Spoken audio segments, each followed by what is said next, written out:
حضرت عبداللہ بن سلام یہ یہود کے بہت بڑے عالم تھے، یہود کے چوٹی کے علماء میں ان کا شمار تھا۔ اللہ تبارک و تعالیٰ نے انہیں اسلام لانے کی توفیق دی۔ یہ ہجرت مدینہ کے بعد اولین زمانے میں مسلمان ہو گئے۔ حضور صلی اللہ علیہ وسلم ہجرت کرنے کے بعد پہلے قباء میں تشریف لائے۔ قباء آج مدینہ طیبہ کا حصہ ہے، اس زمانے میں یہ مدینہ کے مضافات میں ہوتا تھا۔ تو جتنے لوگ مکہ سے مدینہ ہجرت کر رہے تھے تو ان کا پہلا پڑاؤ قباء کی بستی ہوتی تھی۔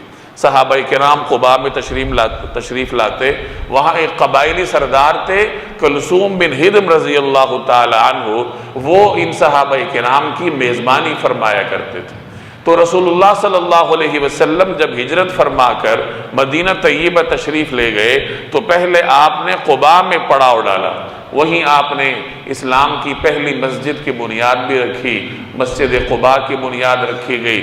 اور جب آپ قباء میں تشریف فرما تھے تو مدینہ طیبہ سے مختلف لوگ آپ کی زیارت کو آ رہے تھے، جو ابھی مسلمان نہیں ہوئے تھے وہ بھی ملاقات کو آ رہے تھے کہ دیکھیں تو صحیح کہ یہ جو نئے پیغمبر ہیں اللہ تبارک و تعالیٰ کی کلام آگے پہنچانے کے دعوے دار ہیں، ان کا پیغام کیا ہے۔ تو لوگ ملنے آ رہے تھے، تو انہی لوگوں میں حضرت عبداللہ بن سلام بھی ملنے کے لیے حاضر ہوئے، جو اس وقت یہود کی چوٹی کے عالم تھے۔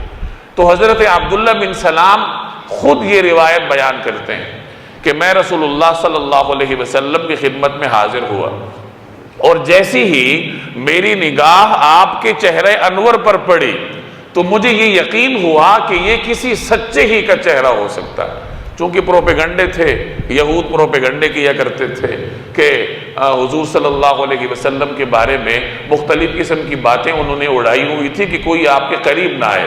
تو عبداللہ بن سلام فرماتے ہیں کہ جیسی ہی میری نگاہ نبی کریم صلی اللہ علیہ وسلم کی چہرے انور پر پڑی تو جو پہلا تاثر میرا بنا وہ یہی تھا کہ یہ کسی سچے ہی کا چہرہ ہو سکتا ہے۔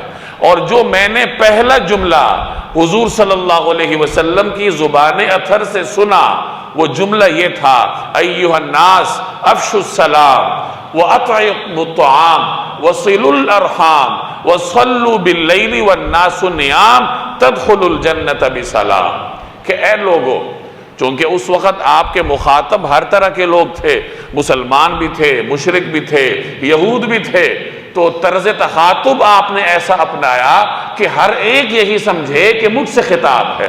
آپ ایھا المسلمون فرماتے تو مسلمان سمجھتے کہ ہم سے خطاب ہے، مشرکین اور یہود اس کو اپنے لیے آڑ سمجھتے کہ ہم سے تو خطاب ہی نہیں ہے۔ تو حضور علیہ الصلوۃ والسلام نے خطاب ہی ایسا، طرز تخاطب ہی ایسا اختیار فرمایا کہ ہر انسان سمجھے کہ یہ خطاب مجھ سے ہے۔